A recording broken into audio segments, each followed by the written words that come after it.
여러분, 가정은 출생과 또 생존과 생활과 모든 행복의 근간이 되는 공동체입니다. 가정의 중요성은 말할 필요가 없을 정도로 크죠. 그래서인지 정말 가정이 소중하다, 그것을 별로 말을 하지 않는 것 같아요. 가정의 소중함을 부인하는 것은 아니지만 적어도 우리가 일상의 언어나 대화 가운데 가정이 가장 소중한 공동체임을 그렇게 구체적으로 말을 많이 하지 않는 것 같아요. 우리는 우리가 소중히 여기는 것을 자주 말합니다.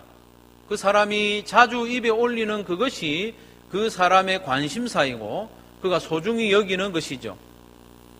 또한 우리는 자주 말하는 것을 또 우리는 소중하게 여기기도 합니다. 자꾸 말을 하다 보면 그것이 소중한 것을 깨닫고 또 중히 여기는 것이죠. 그러니 우리는 가정이 소중하다고 인정하는 동시에 또한 구체적으로 우리가 가정의 소중함에 대해서 자주 말을 하면 좋겠습니다. 가정이 소중함을. 친구도 좋고 또 바깥 활동도 좋고 게임도 좋고 또 일도 중요하지만 가족들과의 대화, 또 가족들과 함께하는 식사, 가족들과 함께하는 그 시간을 더욱 소중히 여기는 우리 한소망의 모든 권속들이 되시기를 바랍니다. 그런데 이처럼 소중한 가정, 이 가정이 이처럼 소중한 근본적인 이유는 하나님이 가정을 만드셨기 때문입니다.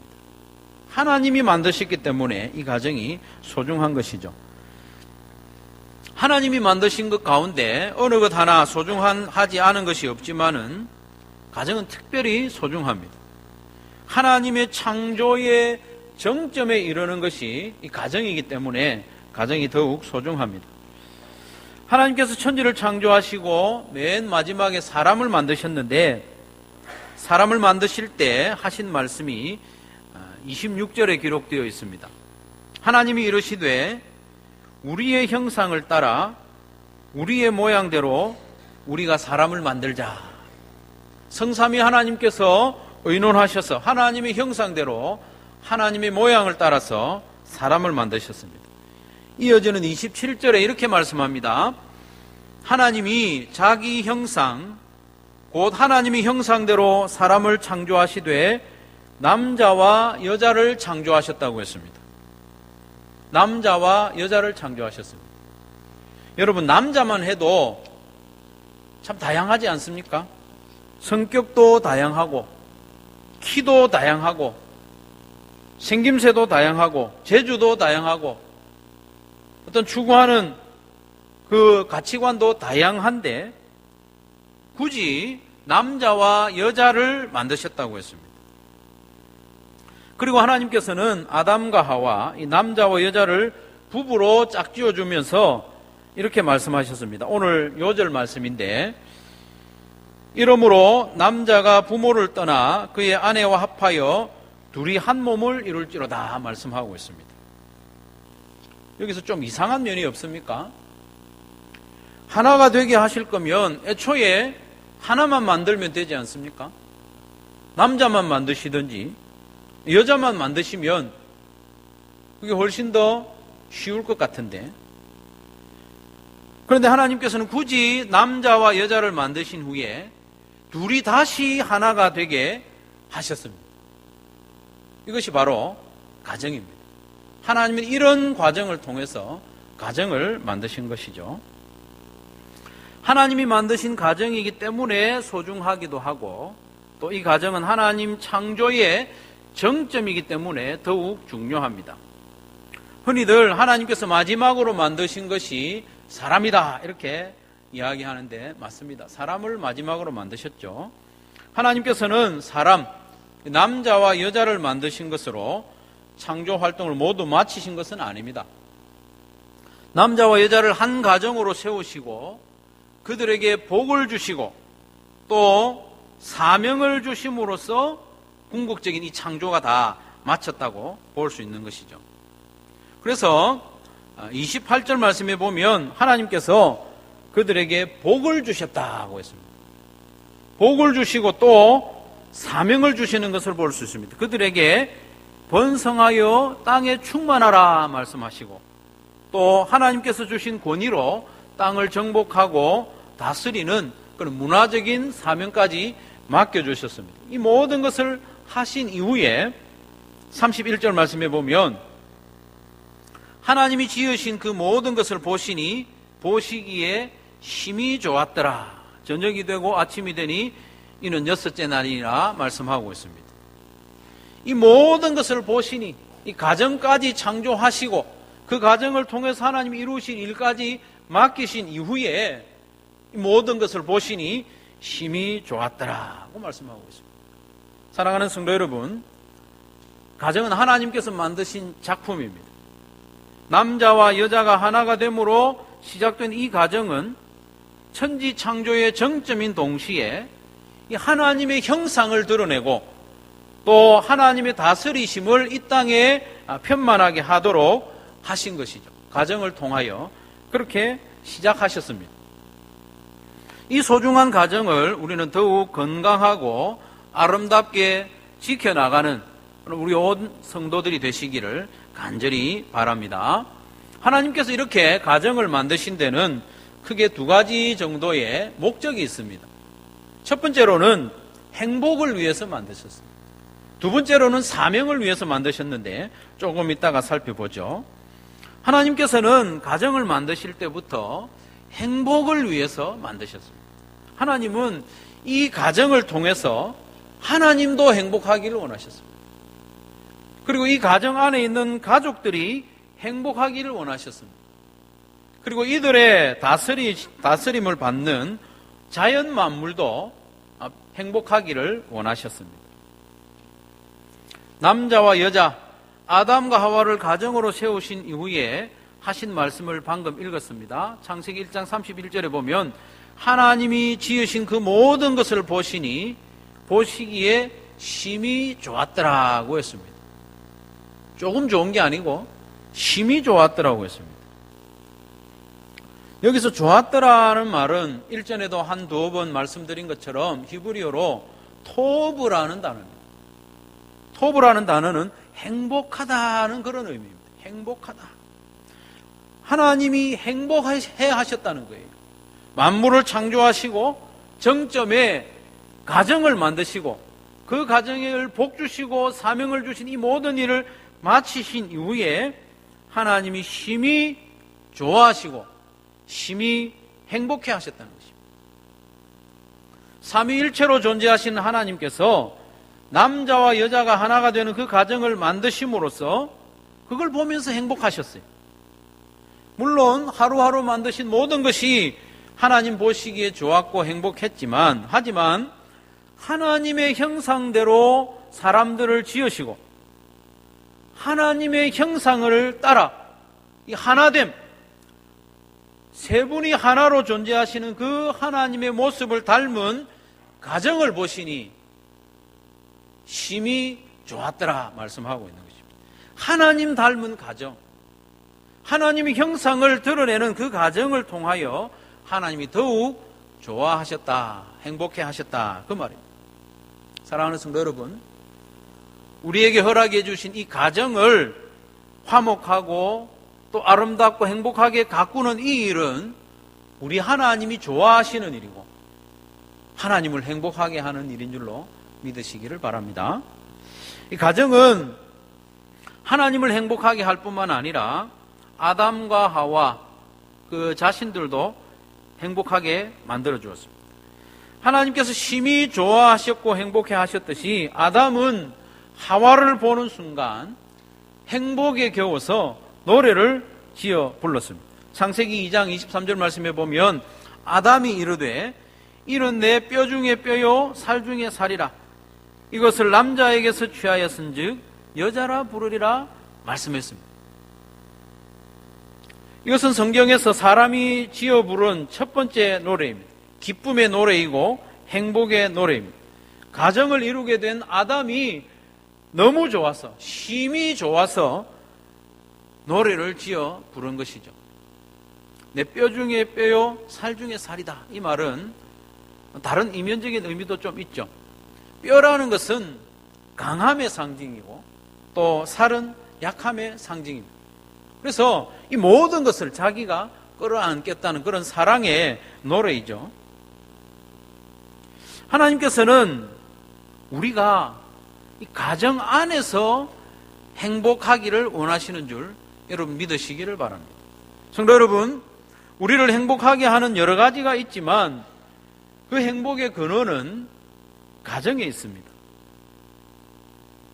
가정이 행복하지 않으면 그 어떤 즐거움도 바닷물과 같습니다. 들이킬 때는 시원한 것 같고 그렇지만 돌았으면 갈증이 또 유발되는 것이 가정 밖에 있는 즐거움과 행복인 것이죠. 여러분, 가정의 행복을 희생하면서까지 추구할 그런 행복은 이 세상에 존재하지 않습니다. 가정이 행복해야 됩니다. 가끔 저희 부부도 갈등할 때가 있습니다. 그럴 때면 아무리 맛있는 것을 먹어도 맛이 없습니다. 고기를 먹어도 또 요리를 먹어도 이게 모래인지 밥인지 그렇습니다. 평소에 가지고 싶은 것을 가져도 가정이 행복하지 않으면 그것이 기쁘지 않습니다. 그것이 의미가 없죠. 사람들이 칭찬을 해줘도 사람들이 격려를 해주어도 그것이 즐겁지 않습니다. 늘 머릿속에 있는 것이 이 관계가 빨리 회복되어야 되는데 가정의 행복이 회복이 되어야 하는데 그 생각으로 가득하지 않습니까? 그래서 마침내 갈등이 정리가 되고 가정의 행복이 회복되면 그 나머지 것들이 이제 더 기쁨과 즐거움으로 다가오는 것이죠. 그래서 잠언 17장 1절에 말씀하시기를 마른 떡 한 조각만 있고도 화목하는 것이 제육이 집에 가득하고도 다투는 것보다 나으니라. 싸우면서 고기 먹는 것보다 화목하고 행복한 가운데 마른 떡 하나 나누어 먹는 것이 더 낫다. 그 말씀 아닙니까? 사랑하는 성도 여러분, 하나님께서 우리에게 허락해 주신 그 가정 안에서 행복을 풍성히 누릴 수 있기를 간절히 바랍니다. 가정의 화목과 행복을 지키기 위해서 애를 쓰고 또 몸부림치는 모든 성도들 되시기를 간절히 바랍니다. 가정이 소중한 또 다른 이유는 하나님께서 사명을 맡겨주셨기 때문입니다. 하나님께서는 남자와 여자를 하나 되게 하심으로 가정을 만드셨습니다. 그 가정에 복을 주시면서 사명도 주셨어요. 창세기 1장 28절에 보면 하나님이 그들에게 복을 주시며 하나님이 그들에게 이르시되 생육하고 번성하여 땅에 충만하라. 하나님은 이 가정을 통하여 생육하고 번성하고 충만하기를 원하셨습니다. 그리고 문화적인 사명도 허락해 주셨는데 땅을 정복하고 바다의 물고기와 하늘의 새와 땅에 움직이는 모든 생물을 다스리도록 하는 그런 사명을 허락해 주셨습니다. 하나님께서는 남자와 여자로 이루어진 이 부부, 가정을 통해서 번성하고 땅에 충만하라고 말씀하신 이후에 땅을 정복하고 다스리라 말씀하고 있습니다. 정복하고 다스린다고 하니까 폭력적인 그런 모습을 떠올리기 쉬운데 아직 그런 폭력이 나올 때가 아닙니다. 사람 사이에 죄가 들어오기 전이기 때문에 이 정복하고 다스린다는 이 말을 조금 다른 의미로 해석을 해야 됩니다. 참고가 되는 말씀이 창세기 2장 15절에 나오는데 하나님이 아담에게 말씀하시기를 에덴 동산을 경작하고 지키라 말씀하셨습니다. 1장 28절에 주신 그 정복과 다스림이 이와 같은 의미로 해석될 수 있습니다. 경작한다는 것입니다. 경작은 히브리어로 아바드라는 말인데 가꾼다는 말입니다. 그리고 섬긴다는 말입니다. 마치 노예가 주인을 섬기듯이 섬기는 그런 모습으로 에덴 동산 또 만물을 경작하고 또 돌보고 지키라는 사명을 아담에게 주셨고 하와에게 주신 말씀이죠. 그래서 하나님께서는 아담과 하와를 만드시고 가정으로 세우신 것은 번성하고 충만하여 그리고 하나님의 대리자의 권위를 가지고 세상을 돌보고 가꾸게 하셨다는 것입니다. 이 시대의 우리 가정에도 두 가지 사명이 있습니다. 우리는 믿음의 남녀가 가정을 이루어 자녀를 낳고 번성해야 하는 사명이 있습니다. 그리고 성도들의 가정들이 하나님의 대리자로서 이 세상을 정복하고 다스리고 섬기는 사명이 있습니다. 가정이 건강하게 하나 되는 그런 모습으로 하나님의 하나됨을 이 세상에 드러내야 되고, 건강한 가정으로 말미암아 세상에 음란하고 나쁜 문화들을 그 문화들에 대항하고 저항하고 하나님의 다스림을 세상으로 널리 퍼져나가게 해야 하는 사명이 있는 것이죠. 그런데 사단은 예나 지금이나 가정을 허물려고 합니다. 가정을 깨기도 하고 또 가정이 병들게 하기도 하고 가정 안에서 행복을 누리지 못하게 합니다. 이것은 성도의 가정만이 아니라 성도 아닌 불신자들의 가정도 사탄의 공격을 집요하게 받고 있습니다. 신불신을 막론하고 가정들이 건강하지 않으면 이 세상은 점점 더 하나님이 세우신 질서에서 멀어지고 하나님의 다스리심을 극렬하게 거부하는 것이죠. 그래서 가정들이 정상적이고 건강할 때에 악한 문화에 대한 저항력이 그만큼 커집니다. 이것은 세계사적으로 그렇습니다. 하지만 안타깝게도 세월이 흐르면 흐를수록 가정이 건강하지 못하고 가정의 구성원들이 가정을 소홀히 하는 그런 흐름으로 가고 있습니다. 가정 안에서 가족들과 함께 행복을 누리기보다는 가정 밖에서 더 만족을 누리도록 유혹하는 문화가 세상에 점점 만연해 가고 있는 것이죠. 성도 여러분, 우리가 살아가는 시대는 다른 무엇보다도 가정의 위기입니다. 이런 가정의 위기의 시대에 우리는 어떻게 가정을 지켜내고 또 하나님께서 만드신 가정의 모습을 보존해 갈 수 있을까? 그것을 생각해 봐야 됩니다. 그것은 하나님께서 우리에게 주신 사랑의 질서로 가능합니다. 가정을 만드신 분이 하나님이시기 때문에 이 가정을 아름답게 가꾸어 가고 보존할 수 있는 방법도 하나님께서 허락해 주셨습니다. 늘 듣던 말씀이라고 건성으로 듣지 마시고 하나님의 말씀 마음에 무겁게 받아서 순종하는 저와 여러분 되시기를 바랍니다. 가정의 달이 되면 늘 우리가 그 말씀을 듣습니다. 가정을 건강하게 하기 위해서는 무엇보다도 부부의 관계가 중요합니다. 아내들이 너무나도 듣기 싫어하는 말씀, 거북한 말씀, 에베소서 5장 22절 23절에 보면 아내들이여 자기 남편에게 복종하기를 주께 하듯 하라. 이는 남편이 아내의 머리됨이 그리스도께서 교회의 머리됨과 같음이니 라고 했습니다. 정말 좀 시대와 맞지 않는 그런 말씀같이 들리지 않습니까? 운동하는 사람들이 들으면 기가 막힐 이야기로 들릴 것입니다. 시대가 어떤 시대인데 아직도 그런 말씀을 합니까? 그렇지만 여러분, 변화하는 시대를 따를 것인지 아니면 변하지 않는 하나님의 말씀을 따를 것인지 우리는 이 시대에 결정해야 됩니다. 여호수아가 결단을 한 것처럼 오직 나와 내 집은 여호와를 섬기고 하나님의 말씀을 따르겠다는 그런 결단이 없으면 이 하나님의 말씀을 우리가 따를 수가 없는 그런 시대로 흘러가고 있는 것이죠. 아내들에게 남편에게 복종하라는 이 말씀, 남편을 아내의 머리로 인정하라는 이 말씀, 이것은 남녀 불평등을 조장하는 말씀이 아닙니다. 하나님이 정하신 사랑의 질서입니다. 딱딱한 질서가 아니고 사랑으로 말미암은 질서입니다. 여러분, 성자 예수님은 하나님이십니다. 성자 예수님은 성부 하나님에 비해 조금도 열등하지 않습니다.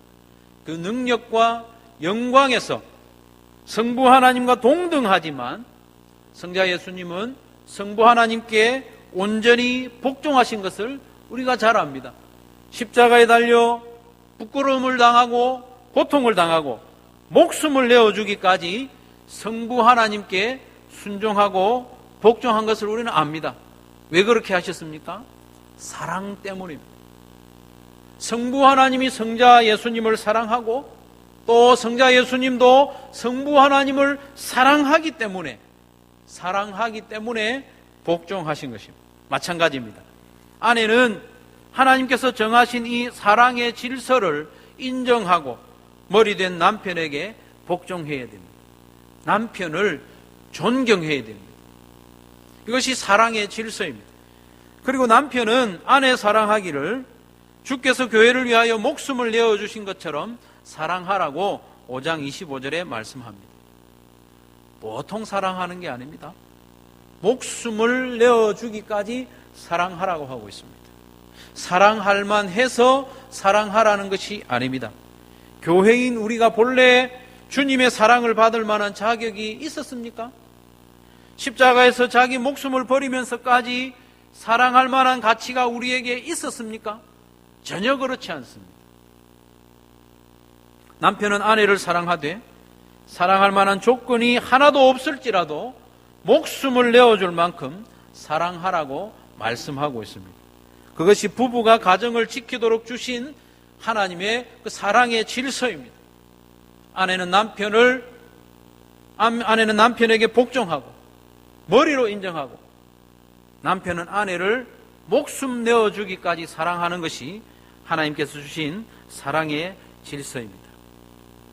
그리고 가정이 건강하고 든든히 세워지려면 자녀는 부모를 공경하고 순종해야 합니다. 6장 1절 2절 말씀해 보면 자녀들아 주 안에서 너희 부모에게 순종하라. 이것이 옳으니라. 내 아버지와 어머니를 공경하라. 이것은 약속이 있는 첫 번째 계명이다 말씀하고 있습니다. 자녀된 성도 여러분, 하나님께서 세우신 여러분의 가정이 건강하고 행복하기를 원한다면 주 안에서 부모님께 순종하시기를 바랍니다. 순종이 희귀해지는 시대가 되고 있습니다. 요즘 사회 풍조가 부모와 자녀 사이조차도 억압관계로 규정하고 그렇게 몰아가는 분위기에 있습니다. 너무나도 안타까운 일입니다. 부모의 의도와는 관계없이 자녀들이 느끼는 것을 우선시하도록 그렇게 몰아가는 그런 시대를 우리가 살아가고 있습니다. 그러나 천지를 창조하시고 질서를 주신 우리 하나님께서 말씀하시기를 자녀는 주 안에서 부모에게 순종하라고 말씀합니다. 하나님께서는 부모에게 권위를 주셨습니다. 그래서 주 안에서 부모에게 순종하고 부모를 공경하는 자는 하나님께 그렇게 하는 것처럼 하나님이 받아들이겠다는 것이죠. 그래서 복을 주시고 상을 주시겠다고 약속까지 하신 것 아닙니까? 잠언 23장 25절에 보면 이런 말씀이 있습니다. 자녀들이 좀 듣기 싫어하겠죠. 저도 자녀이지만 내 부모를 즐겁게 하며 너 낳은 어미를 기쁘게 하라. 자녀된 우리는 부모를 기쁘게 해야 됩니다. 특별히 어머니를 기쁘게 하라고 말씀하고 있습니다. 여러분, 주님의 뜻에 어긋나지 않는 부모의 말에 불순종하는 것은 우리를 미혹하는 마귀에게 순종하는 것과 같습니다.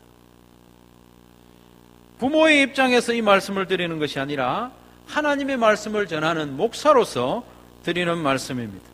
저는 여러분의 모든 가정이 하나님의 사랑의 질서 안에서 건강하고 행복하게 세워지기를 간절히 소원합니다. 그러나 세상의 문화와 풍조를 장악한 사단은 어떻게 하든지 가정을 허물려고 합니다. 가정이 행복하지 못하게 만들려고 합니다.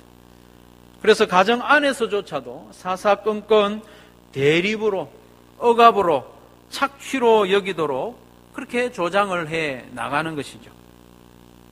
성도 여러분, 그럴듯하게 들리는 말이라도 나를 위하는 말처럼 들릴지라도 변하지 않는 하나님의 말씀으로 분별하고 판단해야 됩니다. 나를 위해서 하는 말처럼 들려도 하나님의 말씀으로 판단해야 됩니다. 하와에게 다가온 사단의 말이 얼마나 달콤하게 들렸겠습니까? 하나님으로부터 억압받고 있는 불쌍한 하와를 해방시켜 주려는 그런 말로 들리지 않았겠습니까? 권리와 자유를 되찾아 주려는 정의의 사도의 말처럼 들리지 않았겠습니까? 창세기 3장 1절 하반절에 보면 뱀이 여자에게 물어 이르되 하나님이 참으로 너희에게 동산 모든 나무의 열매를 먹지 말라 하시더냐. 위에서 하는 말처럼 들립니다. 불쌍하다는 듯이 선악과를 포함한 모든 과일을 당연히 먹을 권리가 있는데 억울하게 제한당하고 있는 것처럼 말하고 있지 않습니까? 듣는 하와는 나를 위해서 하는 말처럼 들렸을 것이고, 사탄은 이어서 말을 합니다. 뱀이 여자에게 이르되 너희가 결코 죽지 아니하리라. 너희가 그것을 먹는 날에는 너희 눈이 밝아져 하나님과 같이 되어 선악을 알 줄을 하나님이 아심이니라. 뱀은 마치 하나님께 속고 있는 하와를 깨우쳐주는 것처럼, 하나님의 억압으로부터 건져주는 것처럼 말하고 있지 않습니까? 하와가 듣기에 이 얼마나 고마운 말입니까? 하와가 듣기에 얼마나 솔깃하고 얼마나 달콤하게 들렸겠습니까? 나를 해방시켜준다는데, 나의 자유와 권리를 회복시켜준다는데 얼마나 고마운 말입니까? 그러나 여러분, 그 말을 누가 하고 있는지 분별해야 됩니다. 그 말이 하나님의 말씀과 합한지 분별하는 지혜가 있어야 됩니다. 세상으로부터 들려오는 많은 이야기, 풍조처럼 말들을 내 이성적으로 생각하기에 옳은 말 같지만은